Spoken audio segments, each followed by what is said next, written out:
The film you are about to see is a dramatization of events that occurred in the early 70s in the hills of Rockton, Pennsylvania. To better explain the events of this film, the producers have included actual archived film and video throughout this film. This footage was acquired by STACY Peterson, granddaughter of Frank Peterson. He personally archived over 15 hours of film and audio during the time of these events. All dramatized scenes are supported by archived film, audio, photographs, personal diaries, or as related by Frank Peterson himself in his home videos. In the end, what you believe is for you to decide.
Since you've seen one? Yeah, my 18-year-old daughter was out jogging about 10 years ago.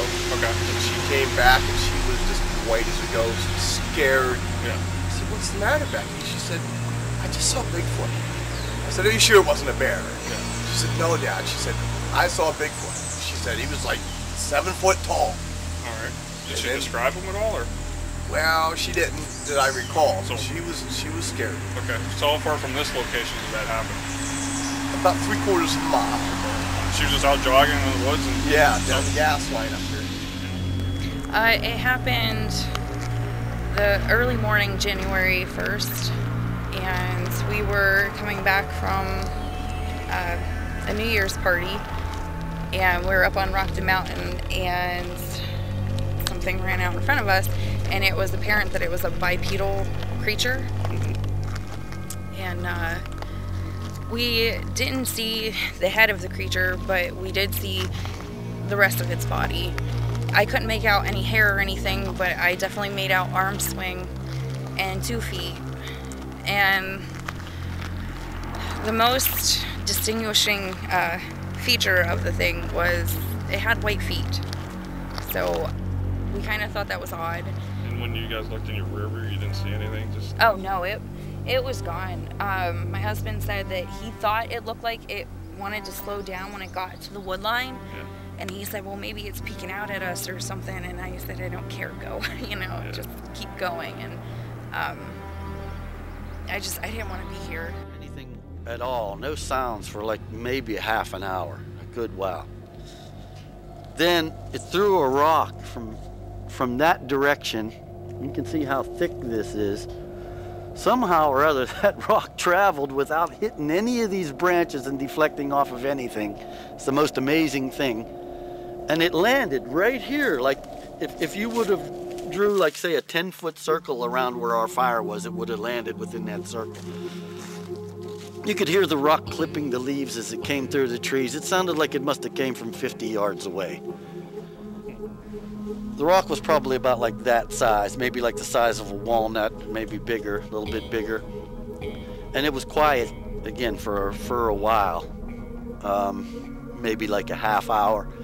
My friend Steve, he said, you know what, I'm gonna find out what this thing is. I'm gonna go up there. And before we could talk him out of it, he took off going up that direction. And he said that he came back about 10 minutes later. He said whatever it was outdistancing him easily. He could hear it. He got close enough to it that he could hear it going through the brush, but he said it was going through brush like nothing, like it wasn't even there.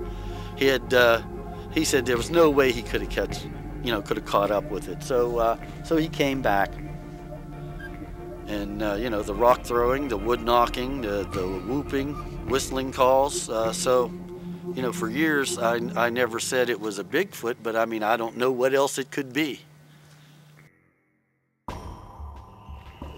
Hi, I'm Stan Gordon. Pennsylvania has 44,820 square miles of land area, and it's also the 33rd largest of the 50 states. And throughout Pennsylvania, we have many mountainous ranges as well as thickly wooded forestry regions and much wooded areas. And it's an area that there's been consistent reports from quite a lot of the state of people seeing these strange, hairy, Bigfoot-type creatures. The question remains, of these different regions, is it possible that some type of unknown specimen of hairy man-like or ape-like creatures could exist? We're here in Derry Township, not too far from Latrobe, Pennsylvania, Westmoreland County. This is an area that historically numerous reports of Bigfoot encounters have been received. Actually, reports from the 1950s, very, very active during the 1970s, and many reports in the 1980s, 1990s, and more recent years. And why there's so much activity along this area is something we still don't have an explanation for. Every year, reports continue of people reporting encounters with these strange hairy beasts from throughout Pennsylvania. Welcome to the movie Mountain Devil, The Search for Frank Peterson.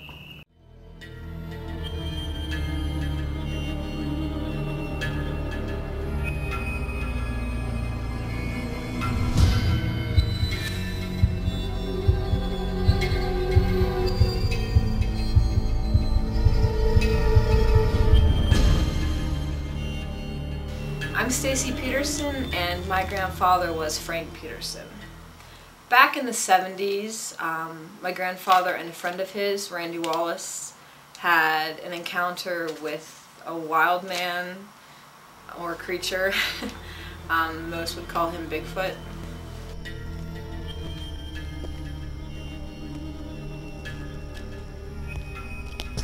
Wait, let me start over. How far are we back in the woods? About a quarter of a mile off the road. I mean... Originally you couldn't drive back here, right? No, of course not. I mean, it's changed a lot. There's, it used to be it was all woods, and it was a path. They'd cleared out a path to get here.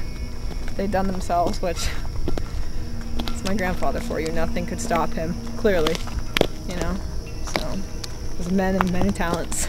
My name is John WALLIS, son of Randy WALLIS. And my father and Frank Peterson were old hunting buddies. Back in 1973, they returned, and my father walked to the door, he hung up his rifle, and he never hunted again. Okay, where are we at? This here is the site of where my grandfather's cabin was until it was torn down in 2003.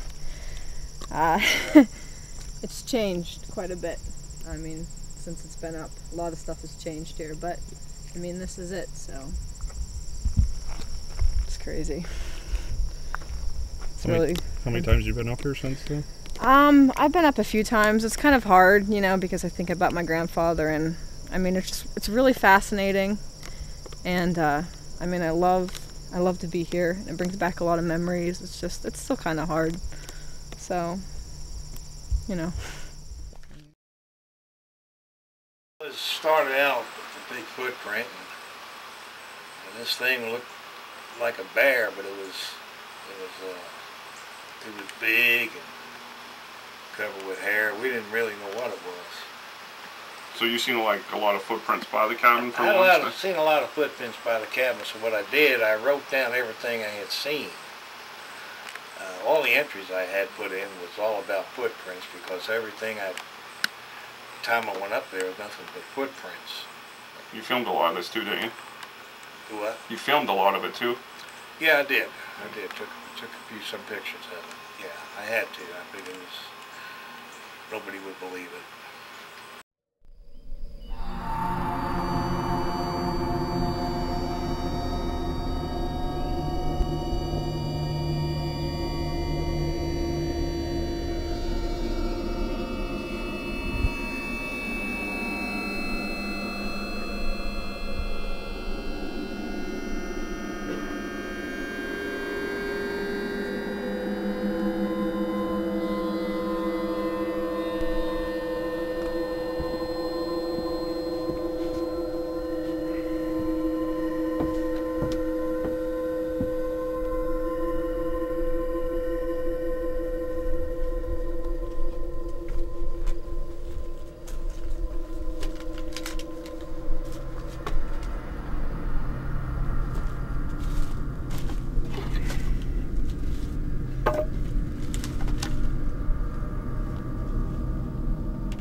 Journal entry 1. This evening I found a large footprint out back of the cabin.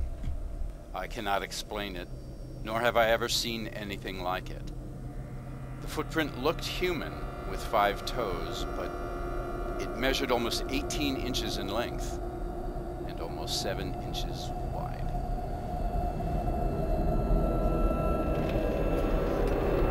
I guess what's the best piece of evidence you ever collected, or besides the footprints? I mean, is there any footprints? Any hair samples or anything like that? We found some unusual hair samples, but there's nothing, you couldn't really identify what it was. You'd see a hair here, hair there, but you really couldn't get anything out of it DNA-wise. But our biggest thing is footprints. That evening. Yeah. That night we came out and we walked all this. We looked for footprints and stuff. Yeah. And we didn't find anything. There was nothing on this trail. The very next morning we woke up and it was about 6 or 7 o'clock in the morning. We took the same walk down and through here. Yeah. And sometime during the night, something walked this trail up and through with its bare feet. Now, I mean, I guess you could say they looked human, but they were odd shaped. Like the toes were all bent up, and it was just a real goofy looking toe. And they were elongated too. The foot was only about 12 inches long. And what do we measure that stride out to be? Something like 3 or 4 feet, something like that. In between each. I think it was about 4 feet in between each and stuff like that. Print. But I got to follow them about a mile back in. They were lined the whole way across this, all of them. And then every now and again, if you'd walk, I kept on walking that back in there. I kept on finding them, you know, just here and there in the softer mud and stuff like that. But in this spot here, there were probably about, I don't know, if I can remember right, about 10 prints going across here. As we're searching, as I'm looking down on the ground right before we're ready to leave, I come across this very unusual footprint. Strangest footprint I ever saw. It's 13 inches long and 8 inches wide and 3-toed. It was very well defined. When I found the footprint and the boys were out there and they were all amazed at what we had seen, I got on the radio, called one of my associates, and he came out and we took measurements of it and took photographs, and then we made a casting of the footprint. While we were out in the field investigating this footprint and this report, we got a report on our radio that one of our investigators north of Pittsburgh that morning had been investigating an incident where a creature about 9 feet tall looked into a window, and the police had found some very large footprints in the area. So that was the beginning of this big wave of Bigfoot reports that began to occur throughout Pennsylvania, which actually continued to 1974. There are many reports, even daylight. I mean, one afternoon we had the fire department bloodhound team out searching for the Bigfoot, where these 2 guys saw it crossing in daylight, crossing the tracks down there. And that night we had to take the search party with the bloodhounds off the Bigfoot to go out look for a little boy who went looking for a Bigfoot and got lost. I think we possibly could be looking at it. I see some footprints going up the side of that hill. Right through the dead center between that power line. What it is, I have no idea. Actually, if you look right up above where the prints are at, there's another set of prints going up alongside there too. So there's 2 sets of prints going across there. Is it something? Who knows? Yeah, go take a look.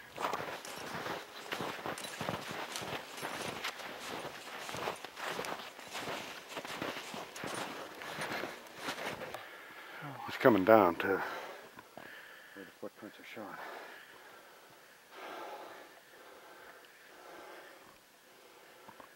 They look pretty big from down there. Yeah, they do.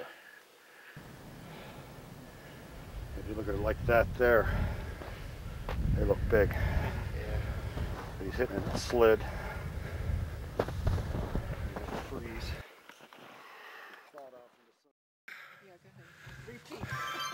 Replay. Yeah, we were down at the bottom of the hill here, and it's difficult to see, but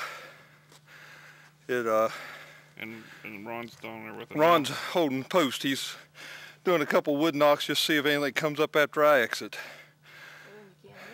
Let's go take a look.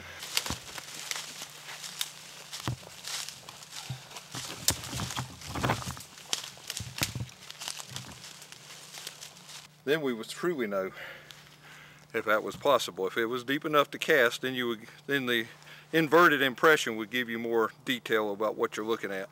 But due to the soil composition, It's hard to say. Because there's not an extensive runoff down through here, I mean, it's not like it's just a mud and natural impression made by mud. I mean, there's, with all this leaf fodder everywhere, something heavy scooted that out. What we got here? On the toe to the back of the heel is 16.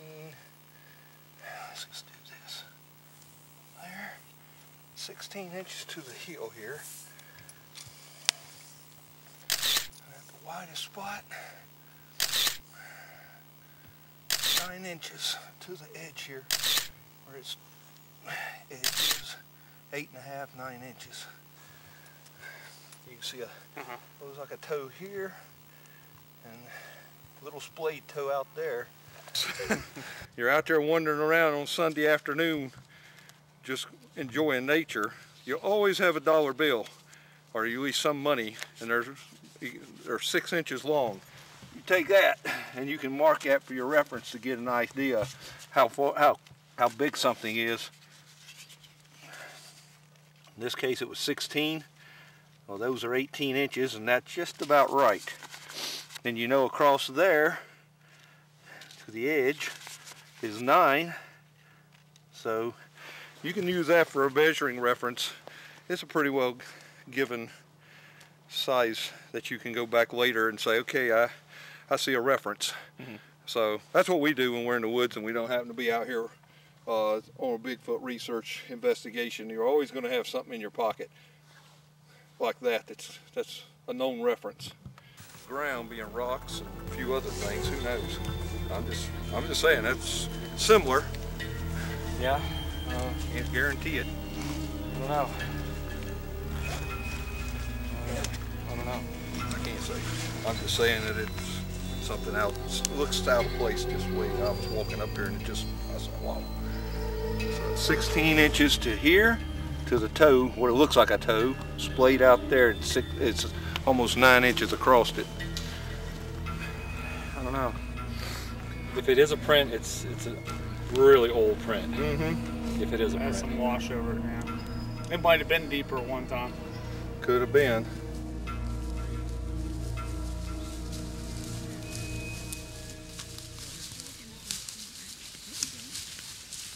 Back into here where the hill almost would look like what would be a hill, and up in here maybe where the front of the toes were. I mean, if it is something, if this is an impression, which I believe it is, it's about that. Here, Curry. See what we're saying? He's saying maybe possibly a heel. And up in here, we're looking like 13, 14 inches, guys. About 14 inches. Let's have a picture of that, Ron. Yeah. Fine. Yeah, very good find. Up a little more, I think. This way? No, up this way. Up this way. Right there, yeah. Almost 7 inches. Okay, so you're 14 by 6.5, 7. Huh. Right here, yeah, I see what you're saying. This will be the heel. This will be the toes. You can almost see toes right there. We're going to hit that with the... You know what, though? I was thinking that is not that old, though, is it? Probably no, that isn't old. Well, there's a leaf. The leaf's in there, so it... Here, let me see, Karen.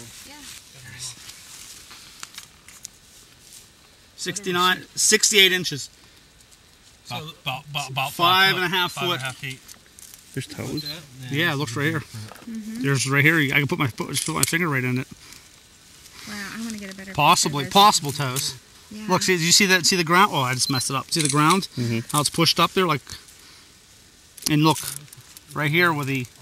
Just think about in the back of your foot there when you. Yeah.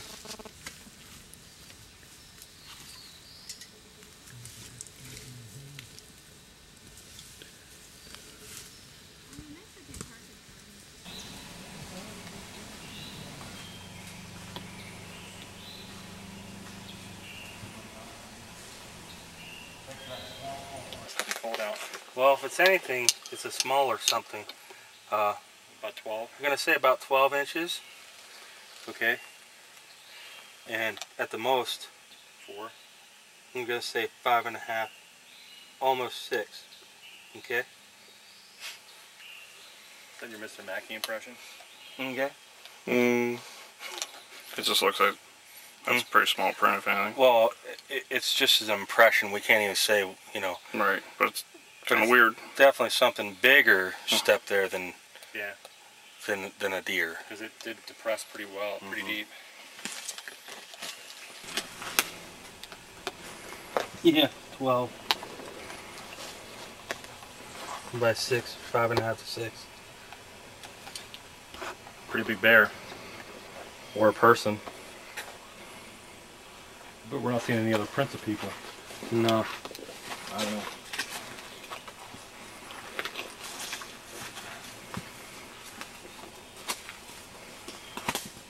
I was driving to work one morning, right along this road. It must have been about 6 a.m. And I noticed this black thing on the road, and I thought it was a bear at first because it was dark and it looked like some sort of animal. But then as I got a little closer, I realized it was standing on 2 feet, and it must have been 7 feet tall.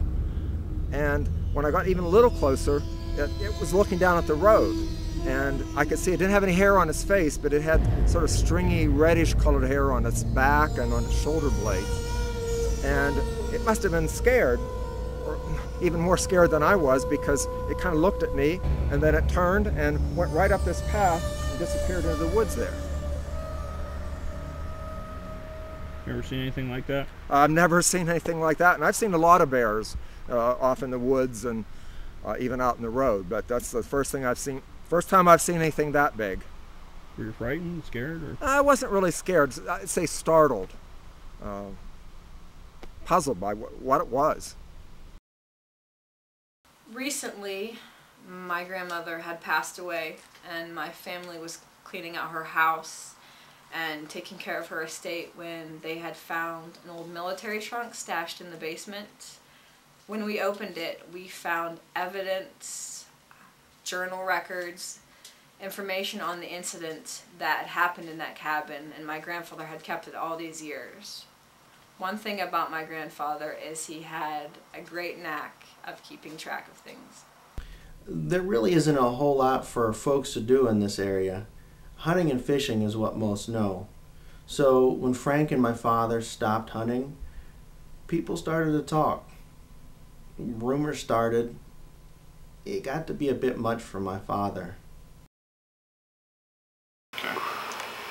Can you tell us a little bit about the tree stackings and some type of animal that was you seen earlier?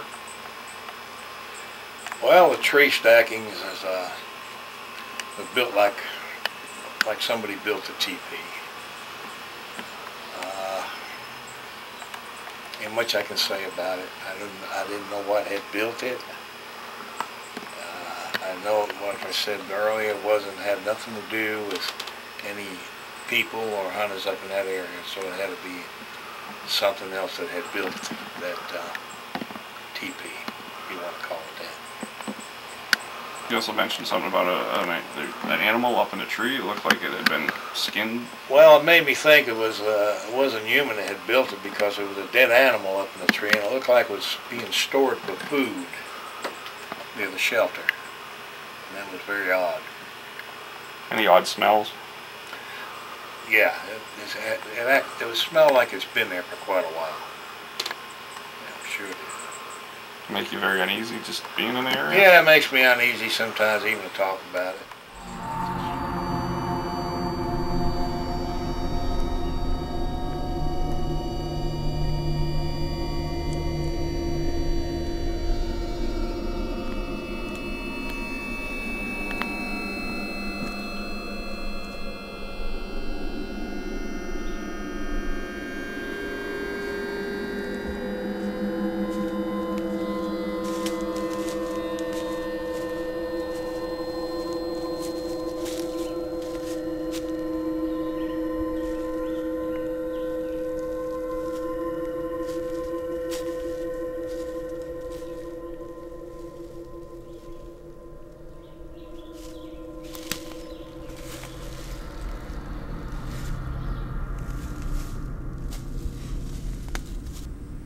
Journal entry 6. Today, while checking my deer stands, I came across a stick stack. It was about 2 miles east of the cabin. The structure looked man-made. No other evidence of hunters in the area. As I investigated the structure, I noticed there was a foul smell coming from inside. The smell could only be described as rotten eggs. Side note, while investigating the area, I also came across a dead animal hanging from a tree limb. The animal was a small possum. Something had bit it and hung it in the tree. There are animals in the area that could have done this, but after viewing the dead animal, it does not appear so. It appears that something with hands had to have grabbed the animal in this fashion and stuck it in that tree.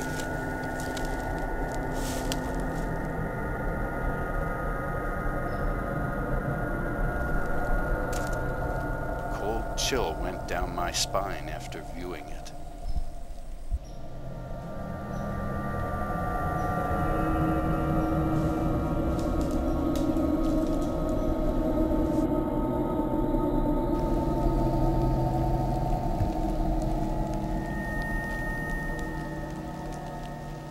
They were right along this area right here. You could see them from standing in here, the large formation of sticks, and there were hundreds of them. It wasn't just one or, you know, at first you'd think one or two, you'd think it was just a naturally made, but there were hundreds. And it looked like some of the branches had been broken off and put somewhere, you know, to check the branches out. Some of them were fresh. It was very unusual. What it was, I don't know. Well, I believe it was near fall, my dear. The ground was a little frozen. It was a little hard. The ground was hard. You couldn't distinguish any footprints or anything. We looked. But it was just too unusual to be a natural occurrence. There was too many of them, and it was just unusual. Some of the branches were brand new, and there wasn't any storms. And it just was unusual. A bunch of us were up here in 05 or 06, and we found an area, probably about a 75-yard long by 75-yard deep area, just littered with them. That's all you could see was just tons of tree stackings, and within 5-10 feet of each other, probably 30 or 40 of them. And we documented, took pictures, studied them to see if they were wind damage or storm damage. Some we could possibly say were storm damage, others they looked purposely put there. And as we were checking it out, you know, we were making the discussion, well, this is right along the same power line where the two guys had their sighting. Come back up about 2 weeks later, and all the stackings were gone. And that's not even a fallen tree there, that's just a laid branch. Something that bowed this and anchored it. This is something we find everywhere we go, that these creatures have been spotted or reported. We believe that these are markers for either other creatures or for them to come back and know that this area means something to them. The Indians use tree, and Native Americans and the chimpanzees use tree formations to mark territories. Jane Goodall has attested to that this is very similar to what the mountain gorilla does that she studied, make tree formations. The more intelligent primates use tree formations to mark territory. We don't know all of the meaning behind it, but we find the same similar tree markings right here in this area. The tree canopies that we found, shelters, look like a canopy. They do the same thing. They take trees of about anything from this 2-inch diameter size to this size here, and they bow them. They purposely take these trees, because I can do this, but this one's almost rotten, but they take perfectly good, healthy trees, and they bow them into each other. They'll take one large tree, anchor it between trees, and make a anchor point, center point, and then they bow them all in, and then they have themselves a shelter that pretty well conceals anything that's inside of that shelter. And when you go in that shelter, I'm 6'2", I can walk in and just kind of hunch over like that, and there's plenty of room inside these shelters. I found two very complete large shelters, old, at least a year old, when I was up in Clearfield County in 2010, and last year in 2011 we found a different one within half a mile of the one that I found in 2010. I've always thought that the Bigfoots are always migratory through bottom Pittsburgh all the way up to Clearfield County and above. I mean, do you feel like they move around a lot? Well, a very interesting point on that is we live in a place called GALLUCCI, which is in Beaver County. And interesting, the reports that we get there, they're almost always run cyclical. They run from, say, beginning of November up until, say, late January, early February, and then they basically stop. One of my theories is I think they're migratory, because we have sightings up in this area at certain times of the year, sightings down further south at certain times of the year. Like I say, Chestnut Ridge between November and April. Lots of sightings. Other than that, no sightings.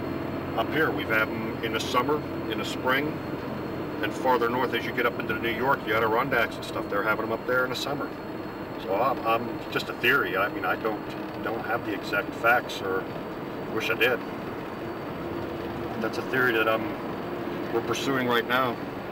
The fact that they're similar to the early man, the hunter-gatherers, and they're migratory in their travels. Yeah. Strange. And another thing that's kind of strange is now at this time, and I never heard of the X's or nothing. We just happened to see them and thought, wow, that's kind of weird. Yeah. But on Facebook, they've been popping up on Facebook. Everybody's finding these X's. Have you noticed that? And this isn't like where someone would actually look and see it either. You know, it's not like some kids came out here and said, let's make an X, see if people find it. Yeah. You know what I mean? Yeah. It'd be more towards the road there. Yeah. Mm-hmm. It's freaky. So I don't know. I really don't know. He was fishing right over about that area right there and saw the figure standing up there as he was fishing, and thought it was another guy fishing up here. And there was no other cars parked up here, so he yelled out to it and didn't answer. And he was watching it as it was bending over and splashing water, and it would stand up, and it was doing it repeatedly. And eventually he got curious and started walking towards it, and he called out to it, and he got close enough with a flashlight in its face that he could see it was some kind of creature. And it put the typical arm up to block the light, and it just turned and walked away. And he said his reaction was he wasn't terrified or scared, more kind of like awestruck. What kind of animal is this? But that happened in 2007 out here, and it was he was an Iraqi war veteran, injured war veteran. So this is where you seen the creature? You were out here? I was. It was standing over there at the edge of the woods. Can you describe it to me? Like, what did it look like? Or? Well, at first I thought it was a bear standing on its hind legs, and I just watched it for a minute. But then when I really studied it and looked at it close, I realized it was just some type of tall, dark creature, but it was all covered in hair. What, was it like just looking at you, or what? It just stood there looking at me for the longest time. What did it do after you seen it? Well, needless to say, it scared the hell out of me, so after a few minutes I just ran back into the house and it ran back off into the woods. Have you seen it since?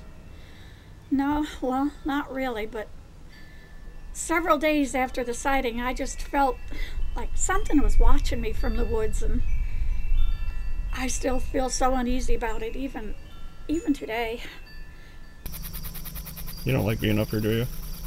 I don't know. It's kind of intimidating, you know. It just changed my grandfather's life, so he was different after this. He wasn't the grandfather that I knew. He was a different person. I know something happened to him. I just don't know what. It's out there somewhere, but I guess I'm not just meant to know.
Journal entry 13.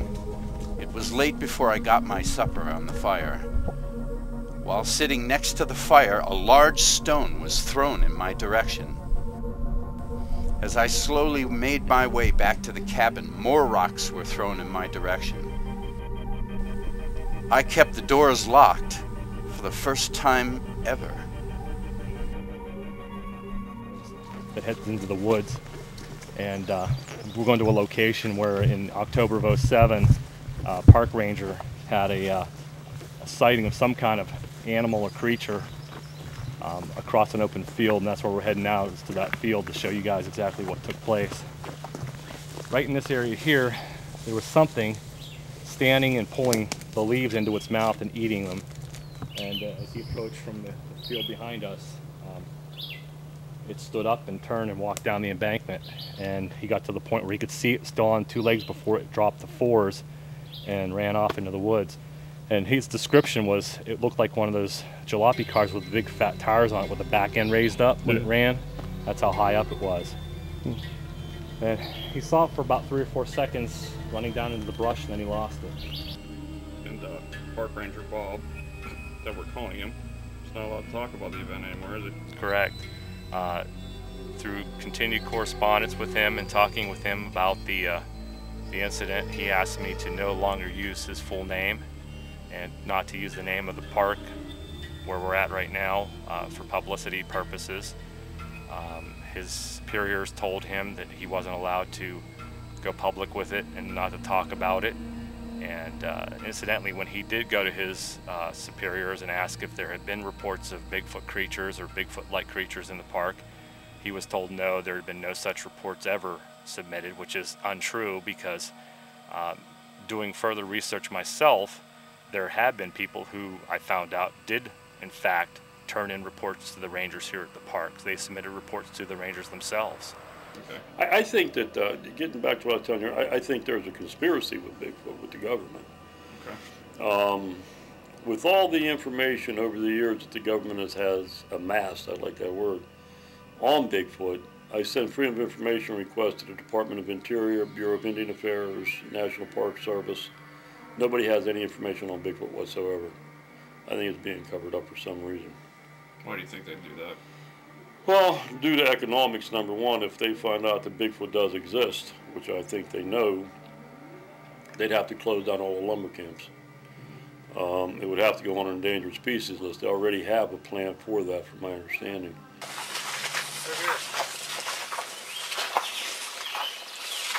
I mean, there's no evidence of any hair or anything in there. That's the last one. It's definitely twisted.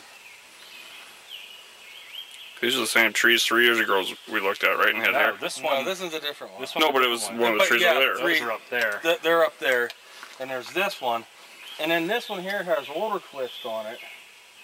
But they were never like that. Because when we came down here, we found the first couple of trees up on the front of the field. We looked at these other trees, and none of the other trees were damaged. Just the two were, the one right there and the one next to it. Now that one's damaged, that one over there is damaged, and then these 3 back through here. Could be a bear. I don't know. Why would a bear come up and just break certain branches, though? If it is twisted, then something with a thumb had to have done it. Yeah. And it could be people coming down here to mark their area so they don't forget, but you're not, I mean... How many times do you need to mark it? Yeah. That could be bear. I really don't know. They're pretty long. Oh, yeah. The white tip on it. Uh-huh. We found them like that before. Can you see it? But you can see it has like a sort of a whitish tip on it, right down and through here. And no, I'm no hair expert. I don't know what it is, but it's definitely a hair off of something. Looks a little long for bear, to be honest with you.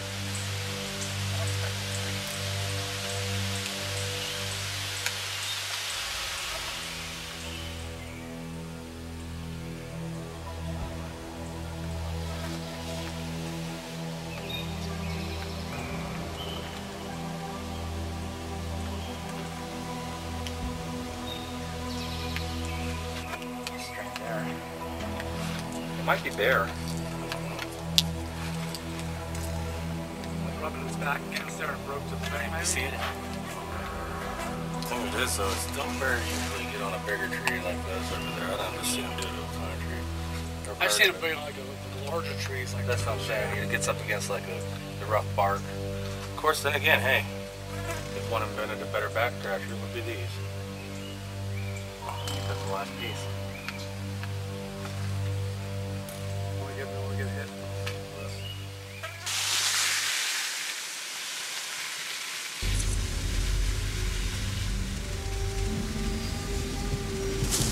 Here's the bone pile we drug out.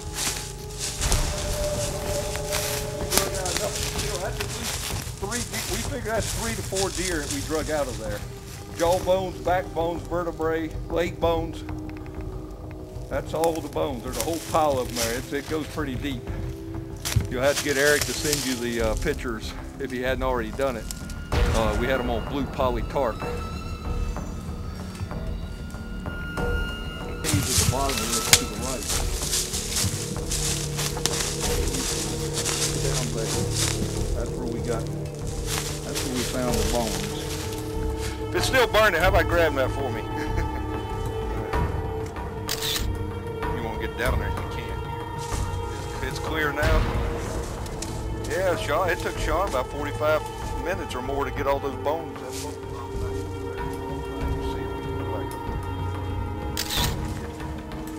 Back in here.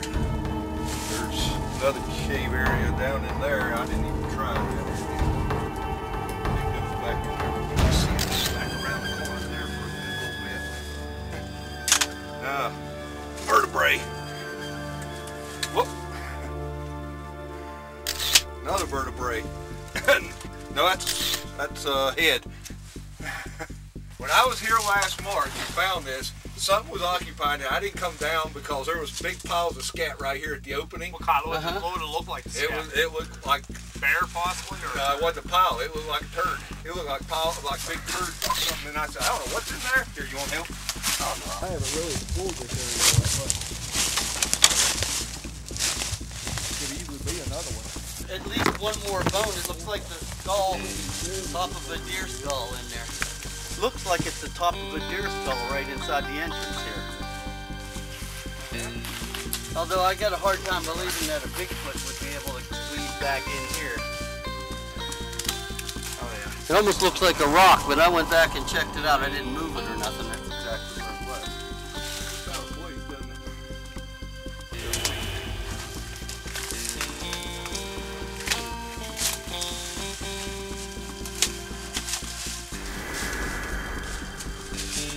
Don't get stuck. You don't have any. You hear somebody? I think it just ends back here. It looks to me like it just ends. If you want to get back here to film, let's switch places. I'll be able to get past that pinch out right there. Yeah, I can see really good when I look through my camera. So much. I don't really see anything back there. I don't see any more bones laying around, just did one. Something, comment maybe on like why you think there's no carcasses of like Bigfoot bodies. Because you guys were talking about how you don't. People don't see them. Yeah, it would just all be opinion anyway. Right. You know, Yeah, I mean, that's what it is. My opinion's no better than anybody else. There are no experts. They're just people with more learned opinions. The thing is, the reason we believe that there's no carcasses is because there's other scavengers that come in behind them, as in any other natural setting. There have been carcasses found in other states and other areas. Down in Tennessee, there was a deer carcass found in the fork of a tree down there. There was a calf that had been stolen off of someone's farm that was found torn and left laying in the wooded area. It's not saying there aren't carcasses found, there just rarely are carcasses found. And the reason is, if you're not there within a day of the kill, then something else come along and it's an opportunity meal, they're going to take that carcass and it's going to be destroyed and discarded within a couple of days. So that's why they're not hiding it. They're just taking what they need, leaving the rest for the other scavengers in the woods. All right, what we found up here in Kelly Cellar Road was what I believe is a freshwater mussel. It's very perplexing. Don't you agree, Ron? This is perplexing. Mm-hmm. Very. Now, How they got up here? how they got up here. Yeah, because we're pretty far from water. I'm going to say we're a good 3 miles. 3 miles from down over the hill is where the first water is, what would be Anderson Creek. And if you travel maybe 2 more miles, then you would hit the DuBois Reservoir. So it came from one of the 2 places. and there's no other animals that could have carried it other than the only other animal besides a Bigfoot, Right. I believe, could carry it. Well, there would actually be 2 of them. One of them being a raccoon, because it has its hands. The other one being some type of bird. But for them to be strewn around more than one, I mean, it'd take more than one bird, of course. There have been a lot of sightings out west of them on the beaches. Yeah. As far as the raccoon goes, I believe that the raccoon would have stayed close to the water. It's a rather clean animal, believe it or not, of what it's eating. It likes to wash it off, keep it clean. So I believe it would have ate it right at the spot. I don't think it would have carried it. I think it's an odd thing that we found it up this way. The equation together. First, we got place for it to live.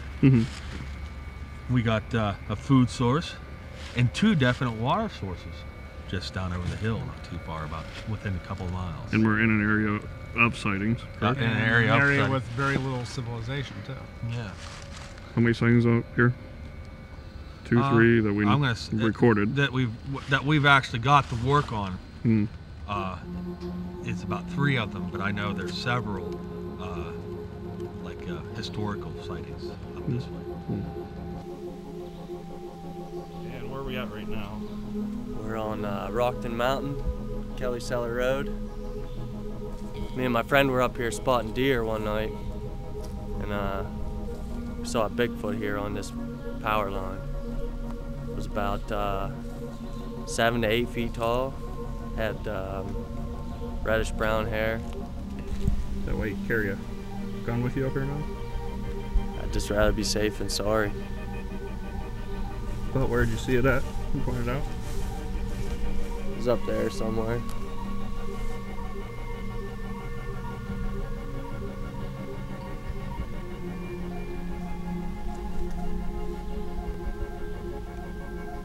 Did it freak you out? Yeah. I don't really like being here right now. You want to go? I would prefer. Okay, we can go.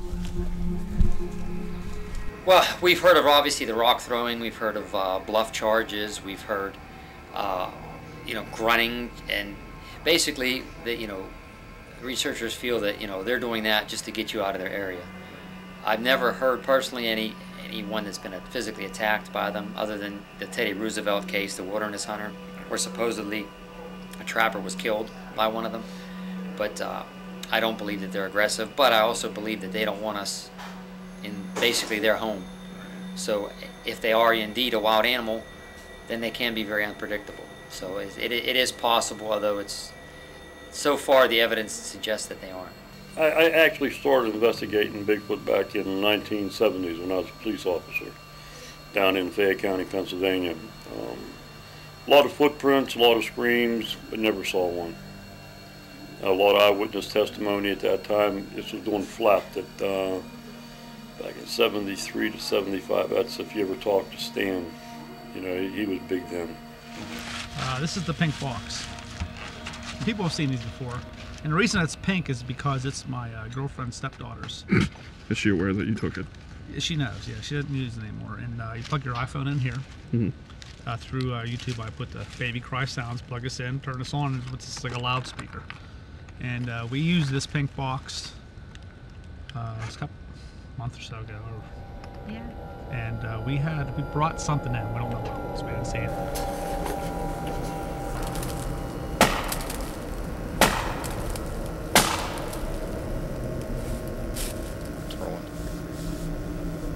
Sound just like a rock got thrown down here.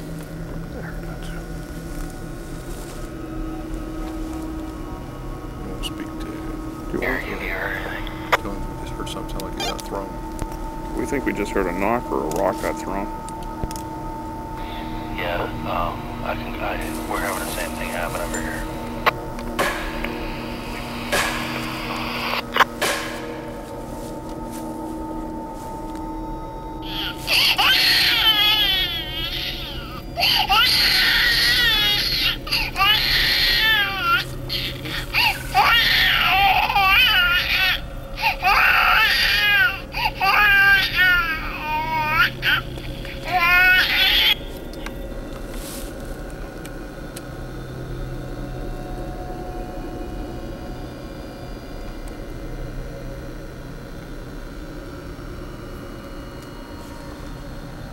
Lise was out peeing, and she said it come walking up right behind her. Gene was outside the car, and he said he could hear it walking right towards them. And they don't have any flare or anything. He said it was coming right at them. And they're looking, they can't see anything, but it walked into the clearing down there.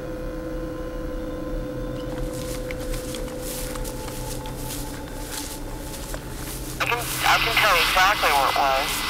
And then in 30 seconds, it was like, like the driver's side of my vehicle straight down. I mean, it was like right next to us for 1 second. I thought it was you, Carrie. And then 30 seconds later, if that, it was like, I'll show you after they get here because I'm not getting out till they do. Okay, sounds good. But you heard it, right? Because I heard something. Yeah, it was the stop. Sure. Stop. Yeah, it sounded like a giant was walking. You know, you read about this, and I'm scared shitless right now. I heard something moving. And it wasn't like it wasn't this. It wasn't a deer. It wasn't like it was. This is what it's. That's why I said turn around. I thought they were slamming their door open and shut. I thought, why would they be doing that? Because I heard. Which way to come from? It was right here. And then 30 seconds later, it was over there. Which way did it come from? Right over here. Behind us. Through that way? This way. Yep. Give me a second. If something came through there, get your flare out. And I think that when I heard it was probably when it was coming over, because I only heard like 4 of them. This is a door. I'm just like, hear it go away. Wherever he was at, I it was didn't hear walking on twists. It's just 30 seconds later, something was down there. I was telling you, when I was coming down the pipe on there, that's why I held back. It sounded like something was going up through there, but I couldn't. I'd swear I couldn't caught get anything eye on shine the over flare. here on the way up. I couldn't get anything. It was just on for the a flare. second. It sounded like something was kind of going on an angle like that way, like away from us. Okay, I also saw your lights. Yeah, on my way up here on this side here, on this far side. Yeah. I thought I saw like a flash of eye shine, but it was just for a second. Just something walking by real fast, or? It was like no, it wasn't walking by fast. It was just curious. I was going to the bathroom. I've been holding it all night. Down here with my ocean door. He was behind the door, and I heard heavy, like heavier than this. Like a giant. And I'm like, it sounded like a giant was coming. And like, you could hear the it was so weeds. And like I'm just like this still. Did you hear it coming from out of over there? No, it was right here. It was already there. Yeah, but I heard it was like right here. But I heard. And you heard it too? Yeah. He was It was out like having a cigarette. I was standing in front of the door, and I heard this snap, snap, snap. And she, by this time, she said, and "You hear that?" Carrie. And she mentioned her name, said Carrie. No answer. Well, she got in the car. I flew in the car. I'm getting a flashlight, and I'm looking for it. I said, turn around, get in the car. And she's trying to get me to get in the car. And then 20, maybe seconds, maybe 30, there was the booming down here. I mean, that quick. You heard something going through the weeds, like boom, boom, boom. Yeah, like but something going away. Well, see, it wasn't running though. Oh, okay. It was. I mean, I didn't take it as running. Did you? Well, I don't. It was think more stepping. I don't think I heard that part because down there it went that direction, and I heard it coming past my, like almost like my truck. And see, that's what I thought. I thought it was from the other direction, from behind us. Yeah. And we saw nothing, and we And I heard, heard- and we smelled nothing, and felt nothing.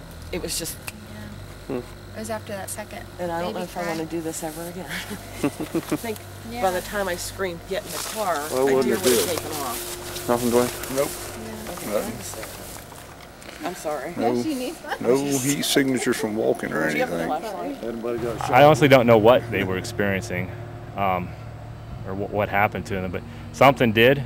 And it's kind of good that it was experienced by multiple people, not just one or two people. 3 people witnessed it, heard it. That area has had numerous sightings and experiences and personal encounters. I know I've personally had some experiences up there with wood knocking, rock throwing, hearing something moving through the woods up there, a rather large animal. But there's also bear and deer up there, and you know, could that have been what they've heard? We don't know. We can't rule anything out at this point. No, you found footprints. Have you ever had rocks thrown at you? No, I know a lot of researchers who've had things thrown at them, especially some of the PBS members. I personally haven't had that happen. And you know, like I said, I've heard things in the woods twice. I don't know what they were. I can't say they were a Bigfoot. Tree knockings? Have you ever had tree knockings? I've heard tree knockings one time. Again, if you don't see what made it, you can't say it's a Bigfoot. You have to, you have to definitely go on the straight line there. That's what does happen with a lot of these things. People jump to conclusions. Well, it must be Bigfoot. We don't know it's Bigfoot. It very well may be, but again, we don't know what it is. People ask me, "Do you believe?" And I said, "Well, I can't say I believe for the fact that I've never seen one, but I know that I've seen and I saw pictures of enough evidence that there's something out there we don't know about. What it is, I don't know. I don't think anybody knows until we actually get proof of one actually exists. But I think one day, especially now, there's more and more people involved with especially with the craze going on here in the last couple of years with all the TV shows and stuff. I think it's going to be a matter of time before, just like the panda bear. The panda bear was a mythical creature. I think it was the 50s. The 50s they found him. And the mountain gorilla? Yeah, the panda bear was a mythical creature until in the 50s. I think it was the 1950s one was actually captured. Everybody talking about these black and white bears in the woods in China, but in the forest of China, and they actually found one. It's actually a living, breathing creature. There's times, I spent most of my, growing up and up to now, I've hunted all my life. I've never seen anything. So, believe me, there's times when I come out here and I wonder, okay, and it's in the back of my head, what we're looking for is just not real. But the fact of the matter, just like Eric said, that people are seeing something. And every now and again, when that little bit of something happens to us, it's just so unexplainable, then, okay, yeah, there really might be something out here with us, and that goes through my head too. But I really do, if I don't believe in Bigfoot, I believe in the possibility. I believe it's possible. Well, of the hundreds of Bigfoot witnesses I've interviewed over the years, they have come from all walks of life, from males and females to young children, to people from all kinds of backgrounds, including police officers, people in various high positions. And these people had no reason to make up the story. But I can tell you, most of the people, even today, do not wish any publicity. Most of these people have contacted myself, and they were very concerned. Many of these had life-changing experiences when they had these encounters, because they had encounters with creatures that are not supposed to exist. And many of these people had their lives completely changed by what they experienced. I'm sure he'll remember. There's either 2 or 3 deer, and they were all together, all does, and they were, eating, grazing. And he was looking for more, and he went to the left, and there it was. And he wouldn't have even much noticed it, except it moved. As soon as the light hit it, it stooped down to try to get out of that light. And then it caught his eye, so he stopped. He went back to it, and he was holding it, and he's watching that thing, and stood up. He went back to the deer, and he went back to that real quick. As soon as he got hit it again, it dropped. It stooped down. And it stood back up, and it kind of tried to shield the light. And I don't think he exactly knew what we were up there. I mean, with that light shining in his face and stuff, I think he was more curious about the light for a minute or so, because we probably stood and watched him, sat in that truck and watched him for a minute to a minute and a half, maybe even a little longer than that. It's over that way. Go.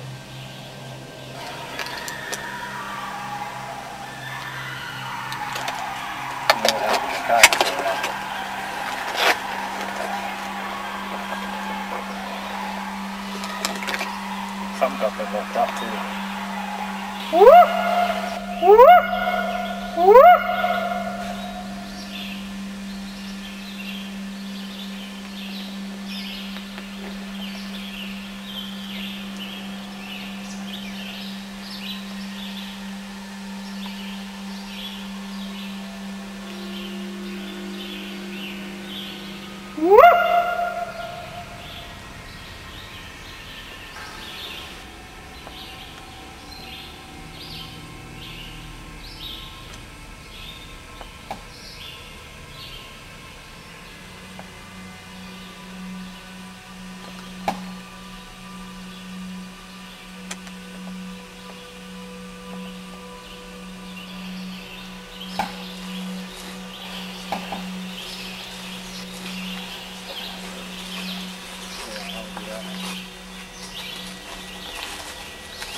You have to state your name for the camera?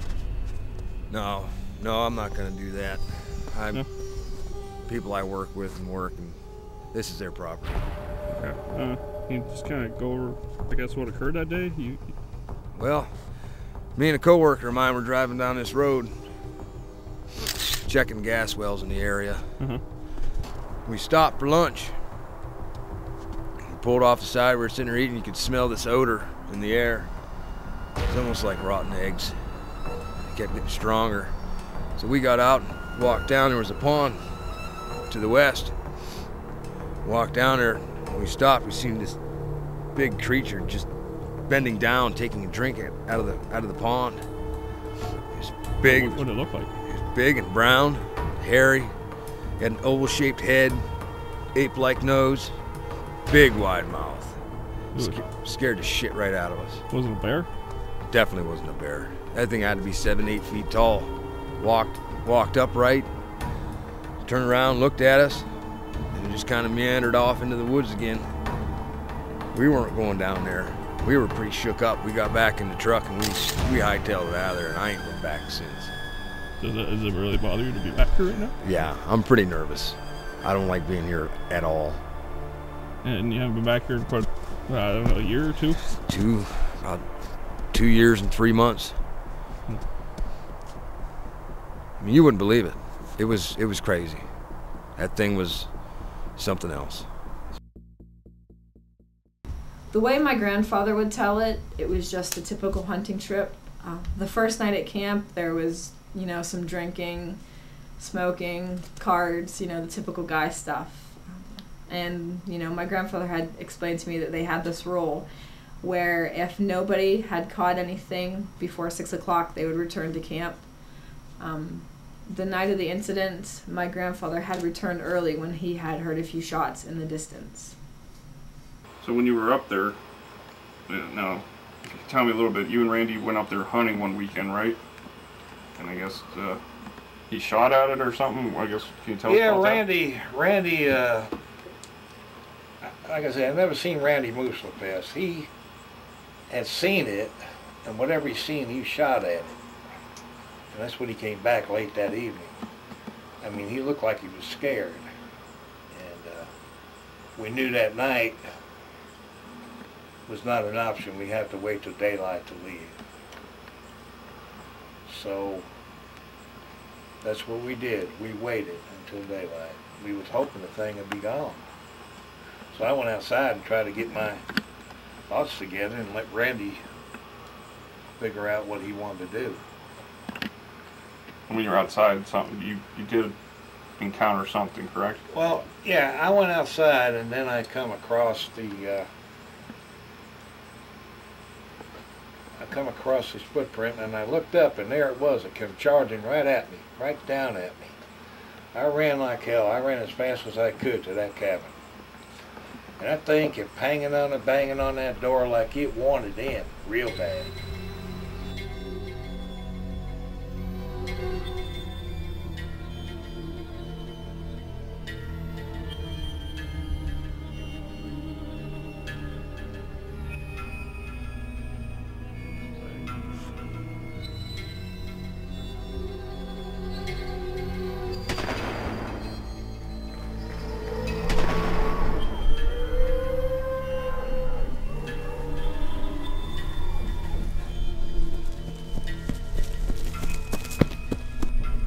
What, Randy? What happened?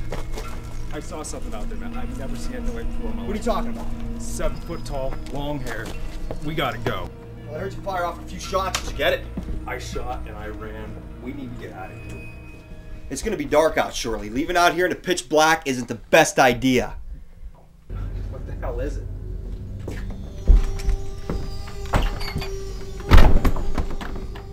I don't know. We're gonna stay here for the night, all right? And we'll leave, I swear we'll leave right in the morning, okay? Frank, we need to go now. Randy, are you sure it wasn't a bear and you didn't just wound it or something? No, I've never seen anything like this before in my life. Sit down. Hold this. I want to go out. Don't leave the cabin and just try to calm down. Frank, don't go out there. I just want to go see if you didn't wound it. It's out there.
See anything?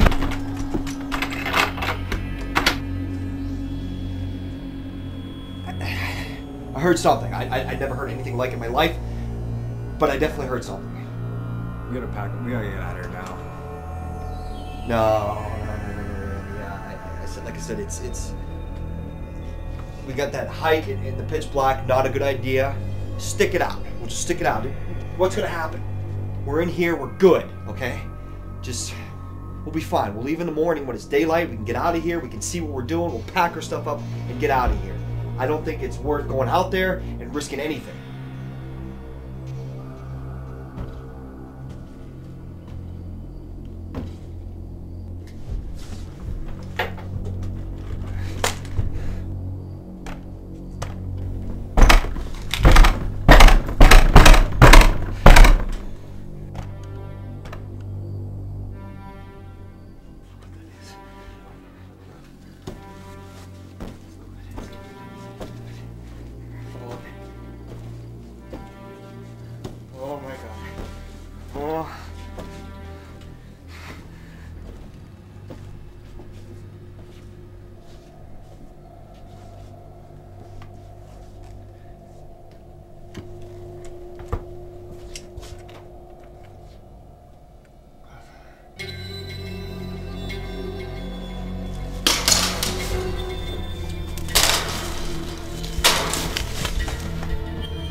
died? You had to hurt it or something when you shot at it? I mean, it's got to be at least bleeding. It's worth taking a look around anyway. I just think it's a bad idea.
We went out that morning. We was getting ready to go. It was daylight. We was going out that morning, and that's when we seen that thing up on the right-hand side, looking right down at us.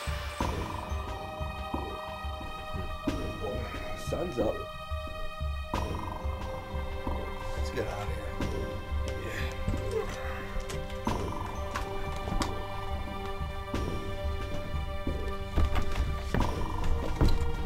Right there it is. Shoot!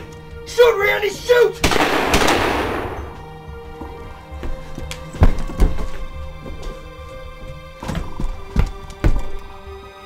Well, me and Randy fired some shots at him. But we were getting kind of nervous because we didn't know what we were shooting at. We were scared of not knowing what we were shooting at. So Randy and I fired again, and we killed it. That's when my heart was thumping and almost jumped right out of my chest. I thought we might have killed a large man, but we didn't. We went up and looked at it. It wasn't a man.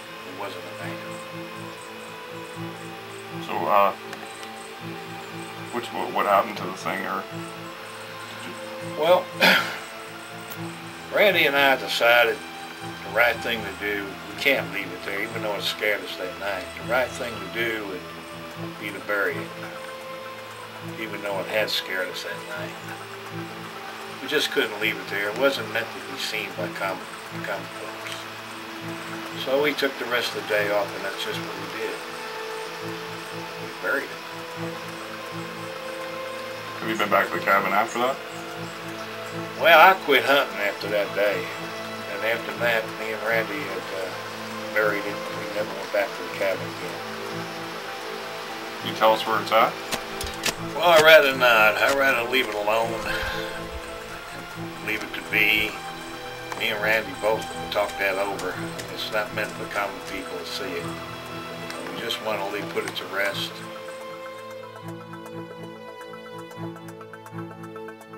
And right now, where are we at?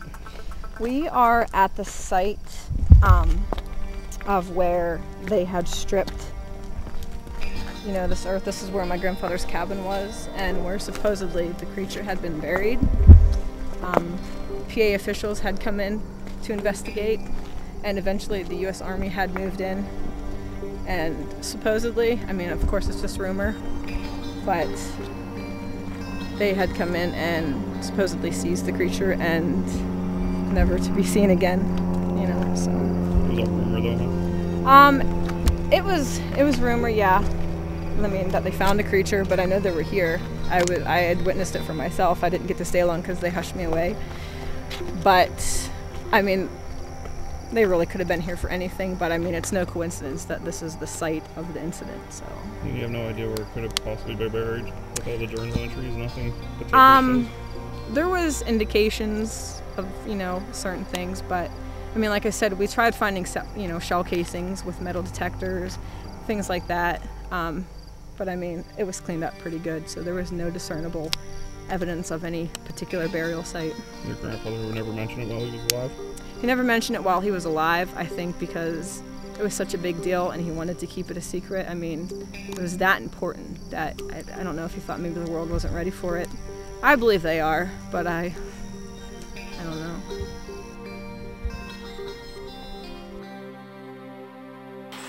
It's not something you like talking about today. I really don't like to talk about it. I really don't. It's hard for me to talk about it. It makes me real uneasy. Change your life completely? Oh yeah, changed it a whole lot. Sure did.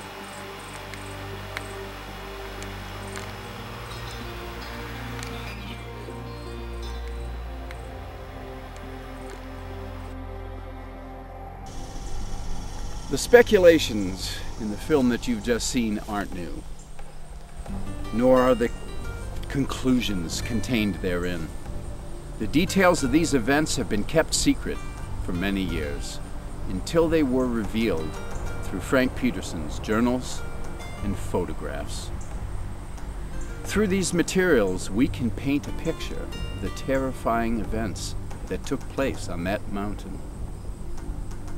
The most compelling evidence of all is the original 8mm film shot by Frank Peterson early that morning.